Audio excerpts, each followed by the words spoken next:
Hello viewers and welcome to another chapter of reading. So let's get started, shall we? Chapter 19, The Hungarian Horntail. The prospect of talking face to face with Sirius was all that sustained Harry over the next fortnight, the only bright spot on a horizon that had never looked darker. I'm an optimistic person, so I would hope you find some positive, Harry. The shock of finding himself school champion had worn off slightly now, and the fear of what was facing him had started to sink in. The first task was drawing steadily nearer. He felt as though it were crouching ahead of him like some horrific monster barring his path. He had never suffered nerves like these. They were way beyond anything he had experienced before a Quidditch match. Not even his last one against Slytherin, which had decided who would win the Quidditch Cup. Harry was finding it hard to think about the future at all. He felt as though his whole life had been leading up to and would finish with the first task. Admittedly, he didn't see how Sirius was going to make him feel any better about having to perform an unknown piece of difficult and dangerous magic in front of hundreds of people. But the more sight of a friendly face would be something at the moment. I'd like to be that friendly face for you, Harry. Harry wrote back to Sirius saying that he would be beside the common room fire at the time Sirius had suggested. He and Hermione spent a long time going over plans for forcing any stragglers out of the common room on the night in question. If the worst came to worst, they were going to drop a bag of Dun bombs, but they hoped they wouldn't have to resort to that. Filch would skin them alive. Oof. I have a vivacious imagination, and Dun bombs are definitely going to be worse than a skunk. At least with a name like that, anyhow. In the meantime, life became even worse for Harry within the confines of the castle. For Rita Skeeter had published her piece about the Triwizard Tournament, and it had turned out to not be so much a report on the tournament as a highly colored life story of Harry. Much of the front page had been given over to a picture of Harry. The article, continuing on pages 2, 6, and 7, had been all about Harry. The names of the Beauxbaton and Durmstrang champions, misspelled. Misspellings aggravate me.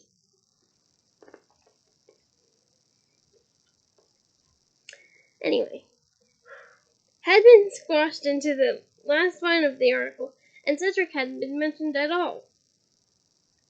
The article appeared 10 days ago, and Harry still got a sick,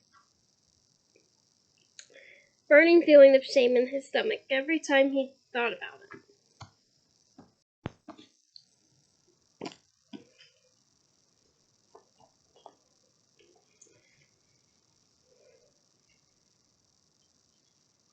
Rita Skeeter.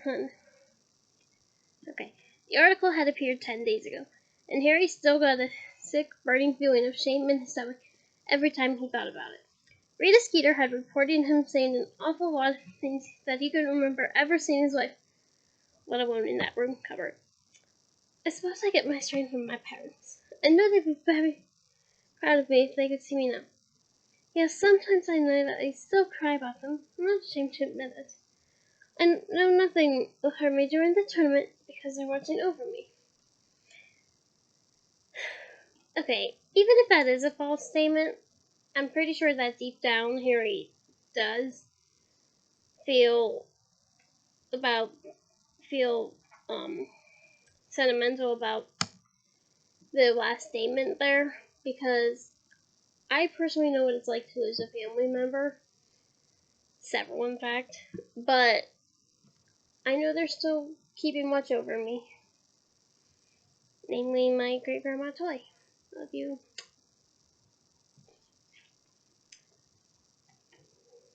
But Rita Skeeter had gone even further than transforming his into long, sickly sentence. She had interviewed other people about him, too. Harry has a last found love at Hogwarts. Not yet, anyhow. His close friend Colin Creevy says that Harry is rarely seen out of the company of one Hermione Granger, a stunningly pretty muggle-born girl who, like Harry, is one of the top students in the school. Well, yeah, they're best friends. What would you expect? Best friends hang together pretty regular sometimes. And even when they don't, they still find ways to keep in contact. Like Livy and I, for instance. Moving on. From the moment the article had appeared, Harry had to endure people, Slytherins mainly, quoting it at him as he passed and making sneering comments. Want a hanky, Potter, in case you start crying in Transfiguration? Since when have you been one of the top students in the school, Potter? Or is this the school you and Longbottom have set up together? Hey, Harry. Yeah, that's right. Harry found himself shouting as he wheeled around the corridor, having just about enough. I've just been crying my eyes out over my dead mum, and I'm up to do a bit more. No, it was just you dropped your quill. It was true. Harry felt the color rising in his face. Right. Sorry, he muttered, taking the quill back. Good luck on Tuesday, she said. I really hope you do well. I hope I brought Katie one to life. I tried. Which left Harry feeling extremely stupid. Well, I know what you're kind of going through, Harry, but at the same time, take a breather, then start to act, okay? Hermione had come in for her fair share of unpleasantness, too, but she hadn't yet started yelling at innocent bystanders. In fact, Harry was full of admiration for the way she was handling the situation. ISTJs. Gotta love them. Stunningly pretty! Ha! Pansy Parkin had shrieked at the first time she had come face to face with Hermione after Rita's article had appeared. What was she judging against? A chipmunk? Hey! Hermione's an excellent character. Sure, she has her flaws, but hello? Everybody does. Ignore it, said Hermione in a dignified voice, holding her head in the air and stalking past the snickering Slytherin girls as though she couldn't hear them. Just ignore it, Harry. But Harry couldn't ignore it. Ron hadn't spoken to him at all since he had told him about Snape's detentions. Harry had half hoped they would make things up during the 2 hours they were forced to pickle rats' brains. Master Splinter would not agree to that, that's for sure. But, in Snape's dungeon, but that had been the day Rita's article had appeared, which seemed to have confirmed Ron's belief that Harry was really enjoying all the time. And Harry is so not deserving of that. Oh. Loving Harry. Hermione was furious with the pair of them. She went from one to the other, trying to force them to talk to each other, but Harry was adamant. He would talk to Ron again only if Ron admitted that Harry hadn't put his name in the Goblet of Fire and apologized for calling him a liar. Oh. Poor Hermione caught in the crossfire. I can relate to that sometimes. I didn't stop this, Harry said stubbornly. It's his problem. You miss him, said Hermione impatiently. And I know he misses you. Miss him, said Harry. I don't miss him. But this was a down reply. Harry liked Hermione very much, but she wasn't just the same as Ron. There was much less laughter and a lot more hanging around the library when Hermione was your best friend. I wouldn't complain. I love reading. Because, hello, what am I doing? Harry still hadn't mastered summoning charms.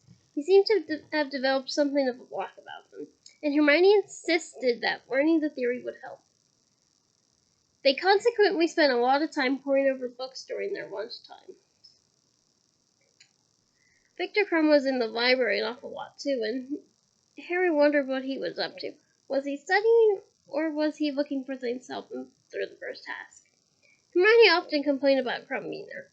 Not that he bothered them, but because groups of giggling girls often turned up to spy on him from behind bookshelves, and Hermione found the noise distracting.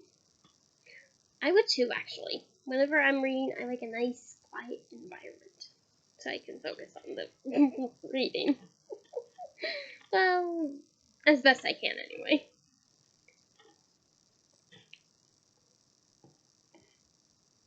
He's not even good looking, she muttered, angrily glaring at Crumb's sharp profile. I only like him because he's famous. I wouldn't look twice at him if he couldn't do that wonky faint thing. Must be right, said Harry through gritted teeth. Quite apart from liking to get Quidditch terms correct, it caused him another pain to imagine Ron's expression if he had heard Hermione talking about wonky things. Yes, I too have a tendency to be corrective. Quite a lot. I'm a built-in proofreader. Sometimes. Most of the time.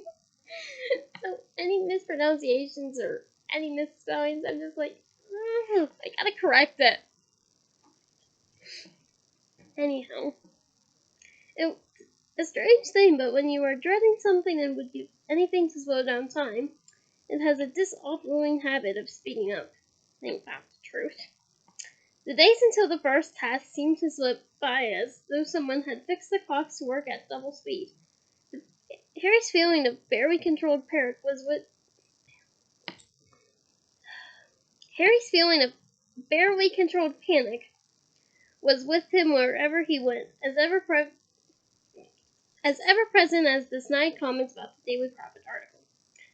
On the Saturday before the first task, all students in the third year and above were permitted to visit the village of Hogsmeade. Hermione told Harry that it would do him good to get away from the castle for a bit, and Harry didn't need much persuasion. I'm glad about that. I really am. I would go with you guys. What about Ron, though? He said, don't you want to go with him? Oh, well, Hermione went slightly pink. I thought we might meet up with him in 3 Broomsticks. No, said Harry finally. Oh, Harry, this is so stupid. I'll come, but I'm not meeting Ron, and I'm wearing my invisibility cloak. Oh, all right then, Hermione snapped. But I hate talking to you in that cloak. I never know if I'm looking at you or not. Honestly, I struggle with eye contact, but I can kind of see why Hermione would have this stance. Harry felt wonderfully free under the cloak. He watched other students walking past him as they entered the village.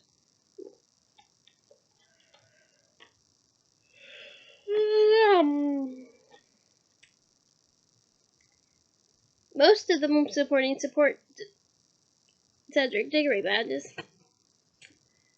But no horrible remarks came his way for a change. And nobody was quoting that stupid article. That article is stupid. Can you imagine the misspellings? That's gonna keep getting me rattled. People keep looking at me now, said Hermione grumpily as they came out of Honeyduke's sweet shop later, eating March cream-filled chocolates. I wonder if it's vanilla cream. Oh, with caramel and sea salt. They're actually a real thing and they're good now and then. Okay? They think I'm talking to myself. Don't move your lips so much then. Come on. Just take off your cloak for a bit. No one's going to bother you here. Oh yeah? Said Harry. What's behind you? Rita Skeeter and her photographer friend had just emerged from the 3 Broomsticks pub. Talking in low voices, they passed right by Hermione without looking at her. Harry backed into the wall of honeydukes to stop Rita Skeeter from hitting him with her crocodile skin handbag. When they were gone, Harry said, "She's time in the village. I bet she's coming to watch the first task." As he said it, his stomach fluttered with a wave of molten panic. He didn't mention this. He and Hermione hadn't discussed what was coming in the first task much. He had the feeling she didn't want to think about it. "She's gone," said Hermione, looking right through Harry toward the end of the street. "Why don't we go and have a butterbeer in the 3 broomsticks? It's a bit cold, isn't it? You don't have to stop to run." I would love to make a butterbeer right now, but I'm also enjoying this chapter, so.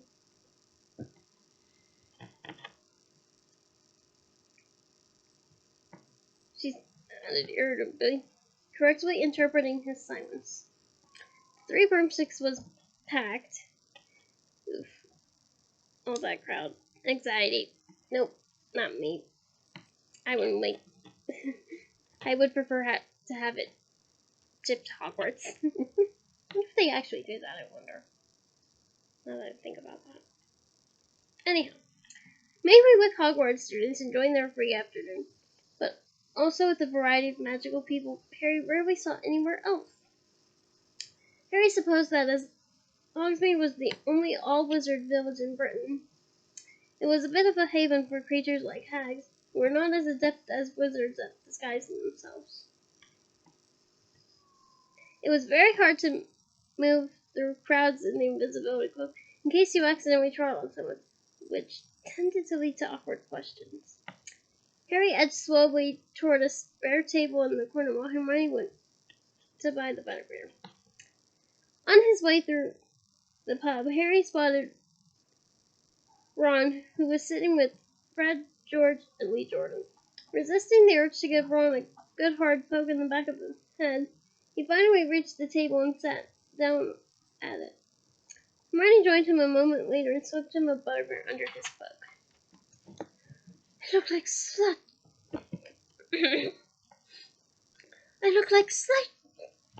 I look like such an idiot sitting here on my own, she muttered. Lucky I brought something to do. I'd bring dozens of books, or my art stuff, to keep me at bay from the anxious feelings.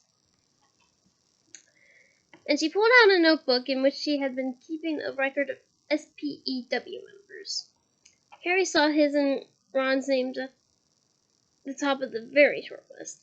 It seemed a long time ago they had sat up making those predictions together, and Hermione had turned up and appointed them secretary and treasurer. You know, maybe I should try to get some villagers involved in SPEW, Hermione said thoughtfully, looking around the pub. Right, said Harry. He took a swig of butterbeer under his cloak. Hermione, when are you going to give up on this SPEW stuff? When it has to have some decent wages and working conditions, she hissed back. You know, I'm starting to think it's time for more direct action. I wonder how you get into the school kitchens. No idea. Ask Fred and George, said Harry. Hermione lapsed into thoughtful silence while Harry drank his butterbeer, watching the people in the pub. All of them looked cheerful and relaxed. Ernie Macmillan and Hannah Abbott were swapping chocolate frog cards at a nearby table, both of them wearing Support Cedric Diggory badges on their cloaks. Right over by the door, he saw Cho and a group of her Ravenclaw friends. She wasn't wearing a Cedric badge, though. This cheered up Harry very slightly. Oh, I would help you. I'd hope cheer you up, Harry. What he wouldn't have given to be one of those people sitting around laughing and talking with nothing to worry about but homework. He imagined how it would have felt to be here if his name hadn't come out of the goblet. He wouldn't be wearing the invisibility cloak for one thing. Ron would be sitting with him. The 3 of them would probably be happy imagining what deadly dangerous tasks the school champions would be facing on Tuesday. He had been really looking forward to it, watching them do whatever it was, cheering on Cedric with everyone else safe in a seat at the back of the stands. He wondered how the other champions were feeling. Every time he had seen Cedric lately,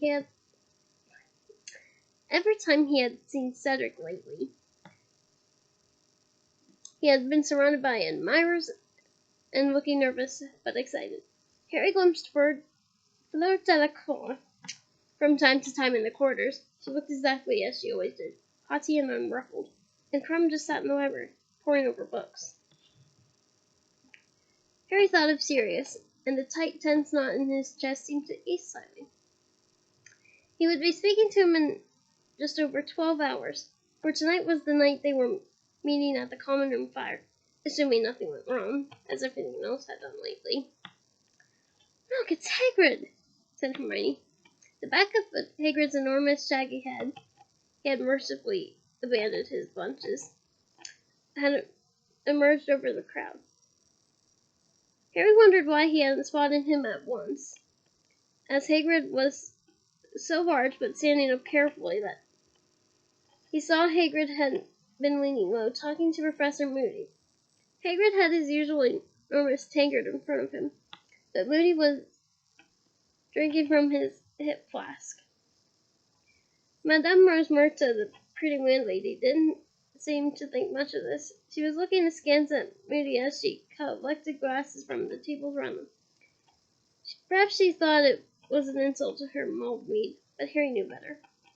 Moody had told them all during their last defense against the dark arts lesson that he preferred to pair his own food and drink at all times, as it was so easy for dark wizards to poison an unintended cup. You know, that can actually be some logic if you think about it. As Harry watched, he saw Hagrid and Moody get up to leave. He waved, then remembered that Hagrid couldn't see him. Moody, however, paused, his magical eye on the corner where Harry was standing. He tapped Hagrid in the small of the back, being unable to reach his shoulder, muttered something to him, and then the pair of them made their way across the pub toward Harry and Hermione's table. "All right, Hermione?" said Hagrid. "Hello," said Hermione, smiling back. Harry limped around the table and bent down. Harry thought he was reading the SPEW notebook until he muttered, "Nice cloak, Doctor." Harry stared at him in amazement. The large chunk missing from Moody's nose was particularly obvious about a few inches distance.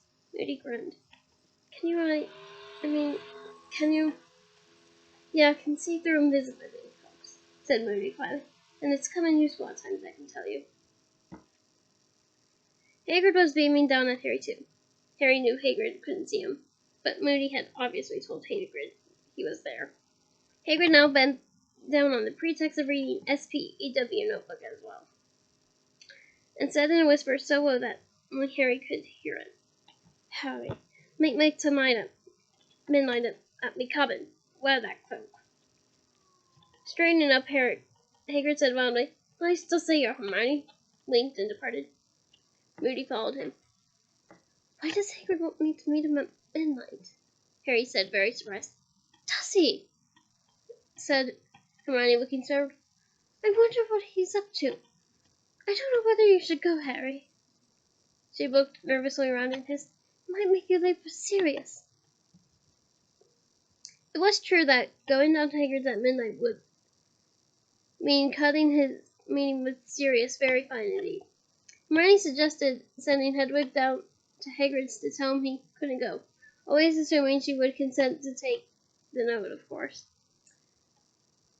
Harry, however, thought it better just to be quick about whatever Hagrid wanted him for. He was very curious to know what this might be. Hagrid had never asked Harry to visit him so late at night.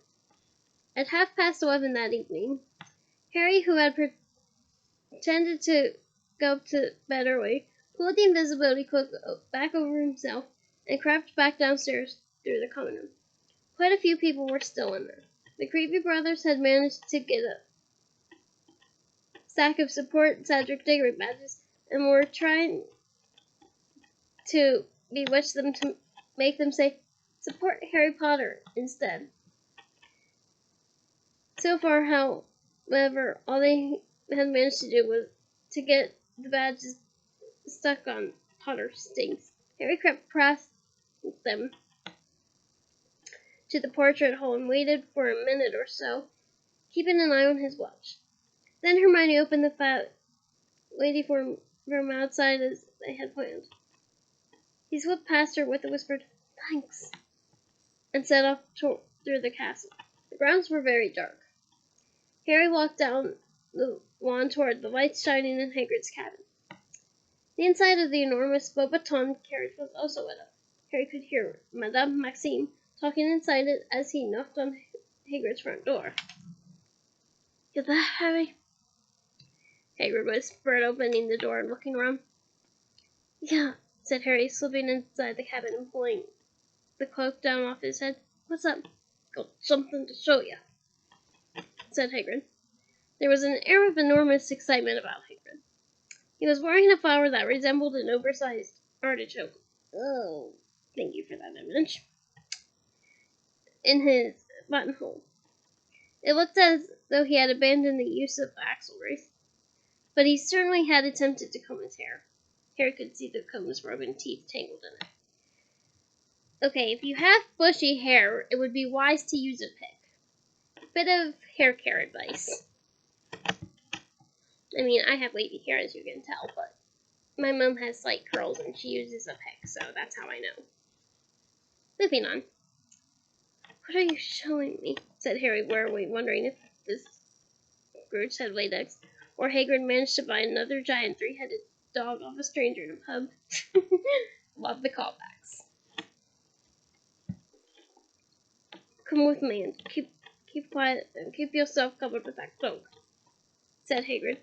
"It won't take fine. You won't like it." "Listen, Hagrid, I can't stay long. I've got to be up at the castle by 1 o'clock. But Hagrid wasn't listening. He was opening the cabin door and striding off into the night.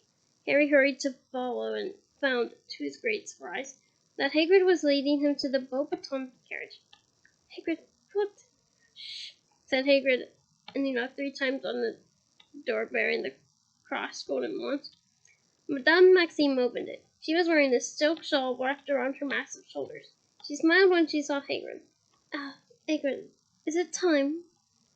"Bonsoir," said Hagrid, beaming at her and holding out a hand to help her down the golden steps. Madame Maxime closed the door behind her. Hagrid offered her his arm, and they set off around the edge of the paddock containing Madame Maxime's giant winged horses, with Harry totally bewildered, trying to keep up with them. Had Hagrid wanted to show him Madame Maxime, he could see her any old time he wanted. She wasn't exactly hard to miss. But it seemed that Madame Maxime was in for the same treat as Harry, because after a while she said playfully, "What is it you're taking me, Edward?" "You'll enjoy this," said Hagrid gruffly. "Well, same. Trust me. Only, don't go telling anyone I showed you, right? You're not supposed to know." "Of course not," said Madame Maxime, fluttering her long black eyelashes. Yeah, I know my fluttering needs practice. And so they walked. Harry getting more and more irritated as he jogged along in their wake, checking his watch every now and then.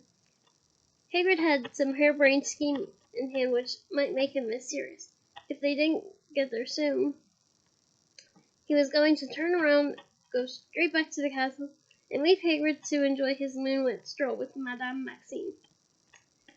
But then, when they had walked so far around the perimeter of the forest that the castle and lake were out of sight, Harry heard something. Men were shouting up ahead. Then came a deafening, ear-splitting roar, which I will not attempt, for the sake of my sleeping family members. Hagrid led Madame Maxime around a clump of trees and came to a halt. Harry hurried up alongside them. For a split second, he thought he was seeing bonfires and men darting around them. Then his mouth fell open. Dragons! 4 fully grown, enormous, vicious-looking dragons were rearing onto their hind legs inside an enclosure fenced with thick planks of wood, roaring and snorting. Torrents of fire were shooting in the dark sky from their opened mouths, 50 feet above the ground on their outstretched necks. There was a silvery blue one with long pointed horns, snapping and snarling at the wizards on the ground. A smooth scaled green one, which was writhing and stamping around with all its might. A red one with an odd fringe of fine gold spikes around its base, which was shooting mushroom-shaped fire clouds into the air, and a gigantic black one, more lizard-like than the others, which was nearest to them. At least 30 wizards, 7 or 8 to each dragon, were attempting to control them, pulling on the chains connected to the heavy leather straps around their necks and legs. Mesmerized, Harry looked up high above him, and he saw the eyes of the black dragon with vertical pupils like a cat's. Meow! Bulging with either fear or rage, he couldn't tell which. It was making a horrible noise, a yelling, screeching scream, again which I will not attempt for the sake of my sleeping family members. "Get back there, Hagrid!" yelled a wizard near the fence, straining on the chain he was holding. "They can shoot fire at a range of 20 feet, you know. I've seen this horntail do 40. "Isn't it beautiful?" said Hagrid softly. "It's no good!" yelled another wizard. "Stunning spells on the count of 3. Harry saw each of the dragon keepers pull out his wand. "Stupefy!" they shouted in unison, and the stunning spells shot into the darkness like fiery rockets, bursting in showers of stars on the dragon's scaly hides. Harry watched the dragon nearest to them teeter dangerously on its back legs, its jaws stretched and wide in a silent howl. Its nostrils were suddenly devoid of flame, though still smoking. Then, very slowly, it fell. Several tons of sinewy, scaly black dragon hit the ground with a thud that Harry could have sworn made the trees behind him quake. The dragon keepers lowered their wands and walked forward to their fallen charges, each of which was the size of a small hill. They hurried to tighten the chains and fasten them securely to iron pegs, which they forced deep into the ground with their wands. "Want a closer look?" Hagrid asked Madame Maxime excitedly. The pair of them moved right up to the fence, and Harry followed. The wizard who had warned Hagrid not to come any closer turned, and Harry realized who it was. Charlie Weasley. I know I said this before, but I'll say it again. I wish we met him in the films. "All right, Hagrid," he panted, coming over to talk. "They should be okay now. We put them out with the sleeping draught on the way here. Though it might be better for them to wake up in the dark and quiet. But, like you saw, they weren't happy. Not happy at all." "What breeds you got there, Charlie?" said Hagrid, gazing at the closest dragon, the black one, with something close to reverence. Its eyes were still just open. Harry could see a strip of gleaming yellow beneath its wrinkled black eyelid.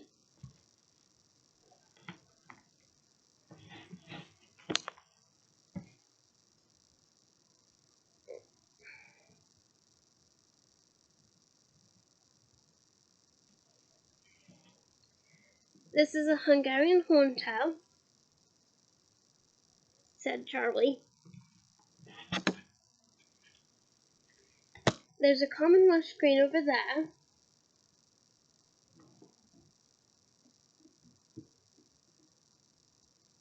The smaller one, a Swedish short snout, that blue-gray, and a Chinese fireball. That's the red."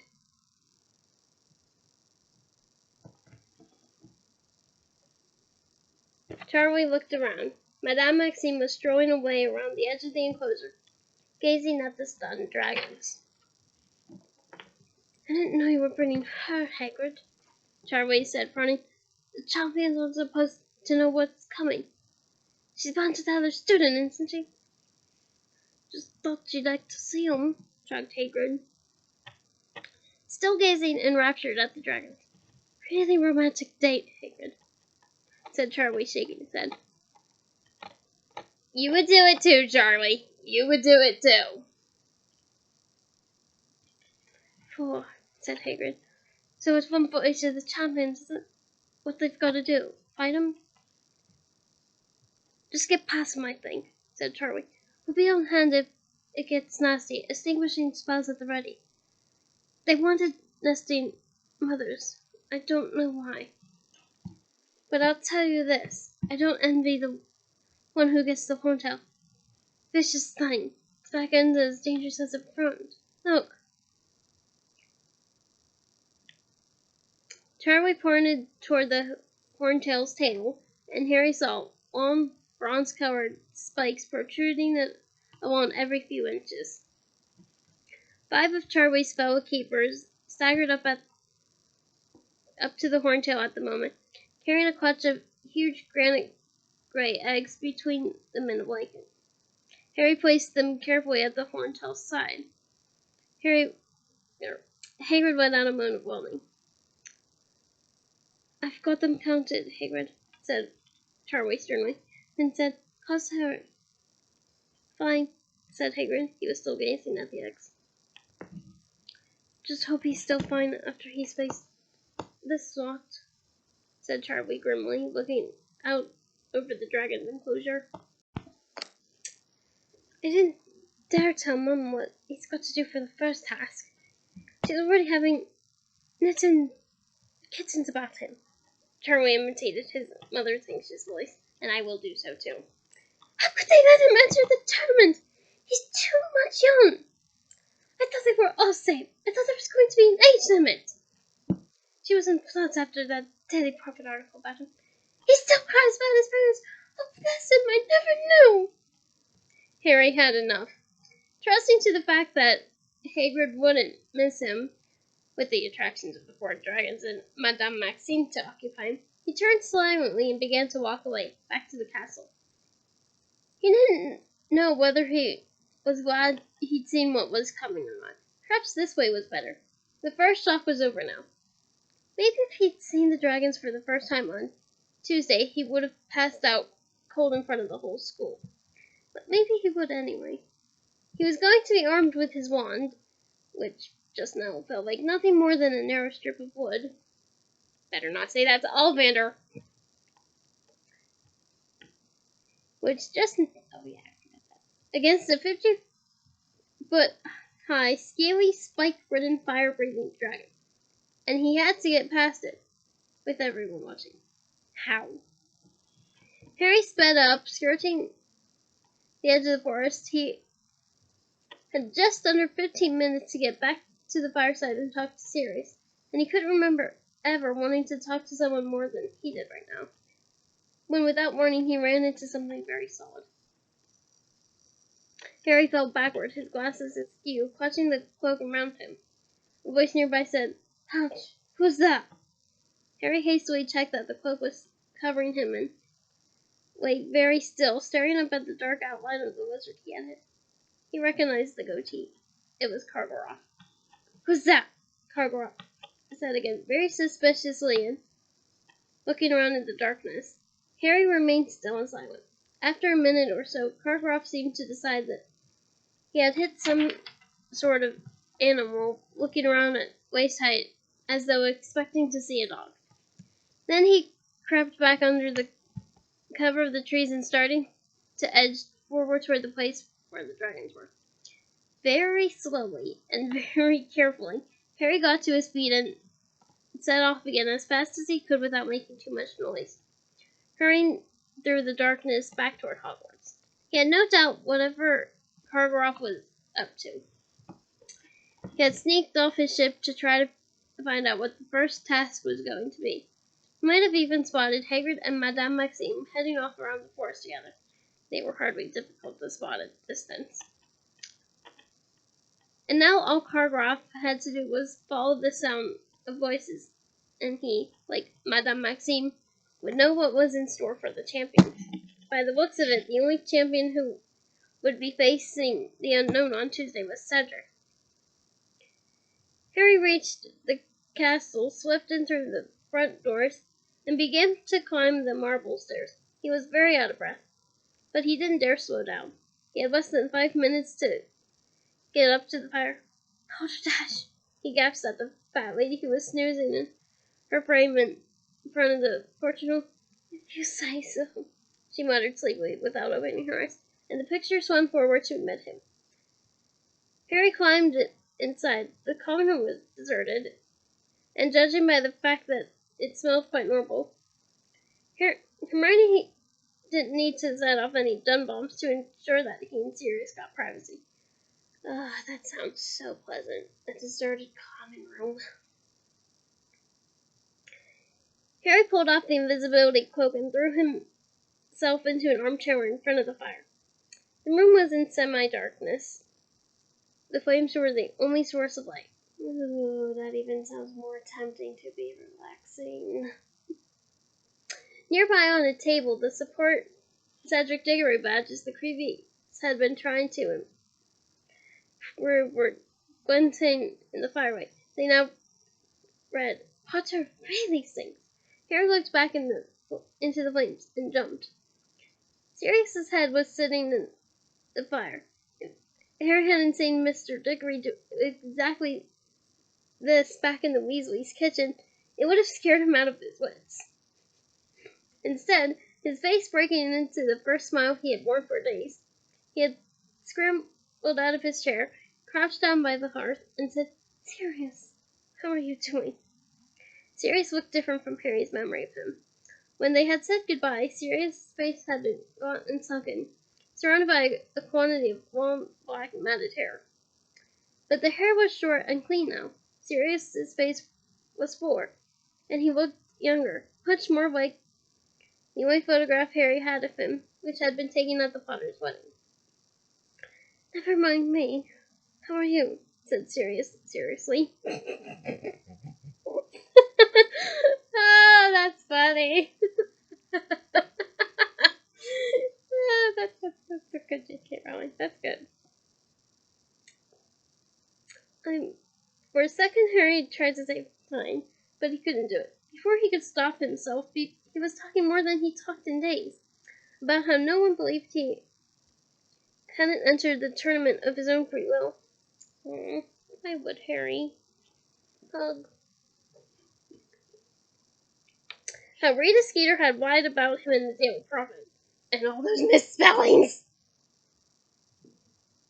How he couldn't walk down a corridor without being sneered at. And about Ron not believing him, Ron's jealousy.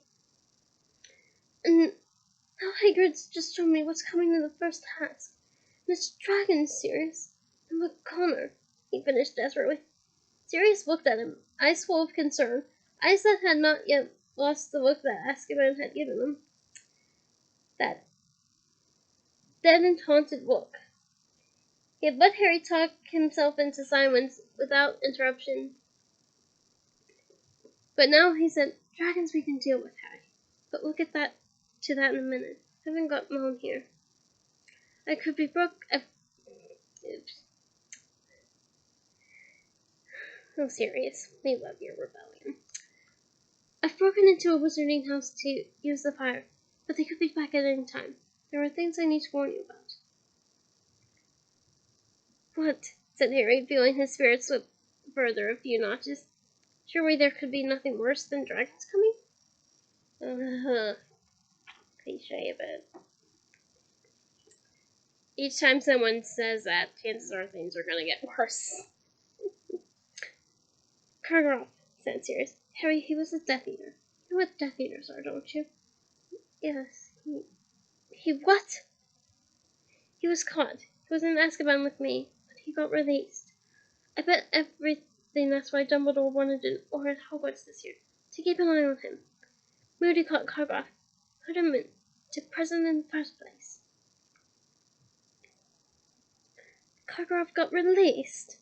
Harry said slowly. His brain seemed to be struggling to absorb yet another piece of shocking information.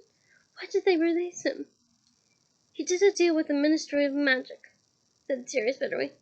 He said he'd seen the error of his ways, and then he named names. He put a load of other people in to ask about in his place. He's not very popular in there, I can tell you. And since he got out, from what I can tell, he's been teaching the dark arts to every student who passes through that school of his. So watch out for the Gemstone champion as well. Okay, said Harry slowly. But are you saying Cargroth put my name in the goblet? Because if he did, he's a really good actor. He seemed furious about it. He wanted to stop me from competing.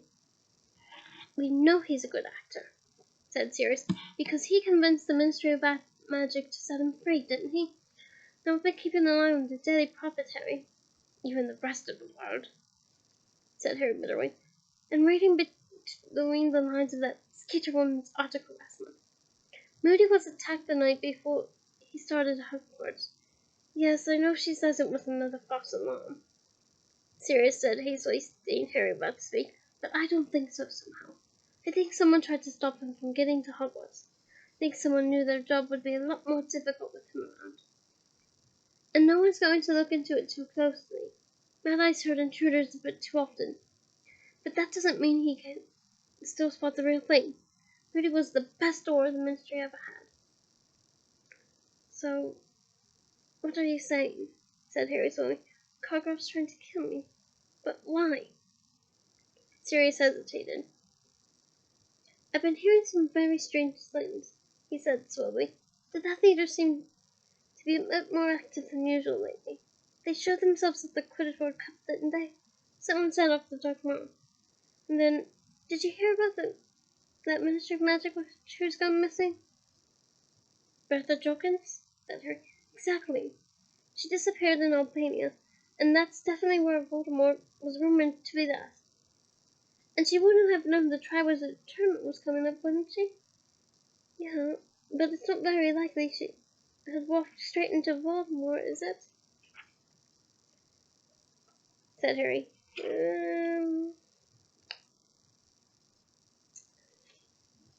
Listen, I knew Bertha Jorkins, said Sirius grimly. She was at Hogwarts when I was.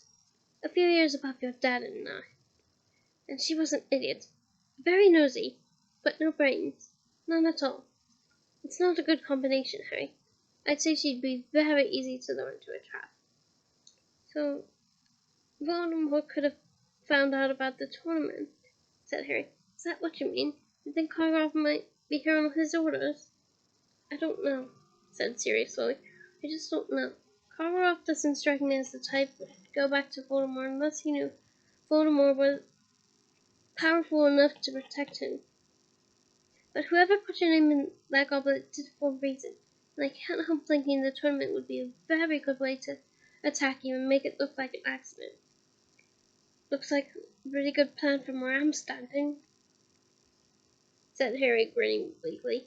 They'll just have to stand back and let the dragons do their stuff.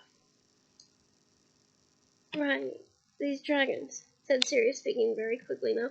That is the way, Harry. Don't be tempted to try a stunning spell. Dragons are strong and too powerfully magical to be knocked out by a single stunner. You need about half a dozen wizards at a time to overcome a dragon.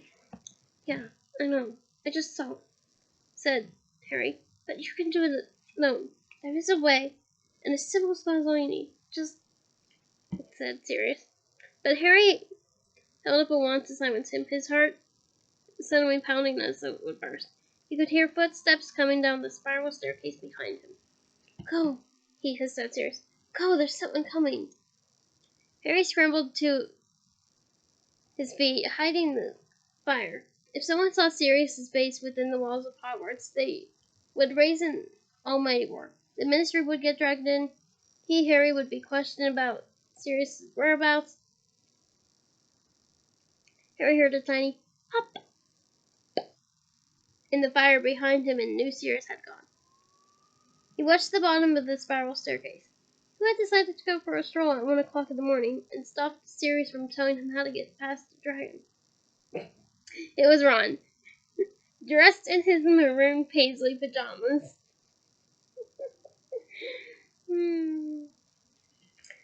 Ron stopped and, dead facing Harry, across the room and looked around.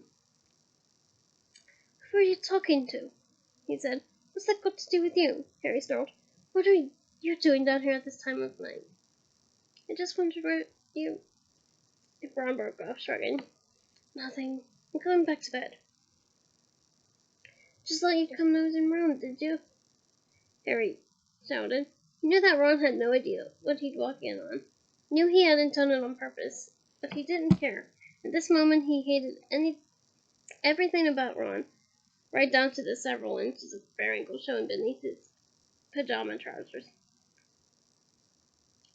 "Sorry about that," said Ron, his face reddening with anger. "Should have realized you didn't want to be disturbed. I'll let you get on with practicing for your next interview in peace." Harry seized one of the Potter Really Sings badges off the table and chucked it as hard as he could across the room. It hit Ron on the forehead and bounced off. I hope that badge did not have the pin sticking out, because otherwise that would hurt. "There you go," said Harry. "Something for you to wear on Tuesday. Might even have a scar now if you're lucky. That's what you want, isn't it?" He strode across the room toward the stairs. He half expected Ron to stop him. He would have even liked Ron to throw a punch at him, but Ron just stood there in his two small pajamas, and Harry, having just stormed upstairs, lay awake in bed fuming for a long time afterward, and didn't hear him come up to bed. That is the end of this chapter. Join me next week for chapter 20, The First Task. Bye!